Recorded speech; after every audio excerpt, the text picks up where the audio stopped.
Кайырлы күн. 1С программасында қызметкердің тегін өзгерту. Қызметкердің жеке деректерін өзгерту үшін жеке тұлғаның, яғни физлицоның парақшасында өзгеріс көрсету керек. Кадрлік есеп, яғни кадровый учет тарауына кіреміз. Анықтамалар және настройкалар, жеке тұлғалар. Қызметкердің парақшасын ашамыз. Аты жөнін өзгертудің тарихы сілтемесімен өтеміз. Жаңа жазба қосамыз немесе көшіреміз. Жаңа тегі күшіне ену күнін тыңдаймыз. Және тегін өзгертеміз.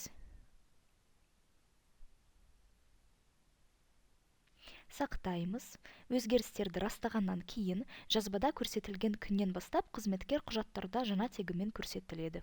Егер 1С бойынша сұрақтарыңыз бар болса, немесе жаңарту қою керек болса, 1С франчайзи фаворит компаниясына хабарласыңыз.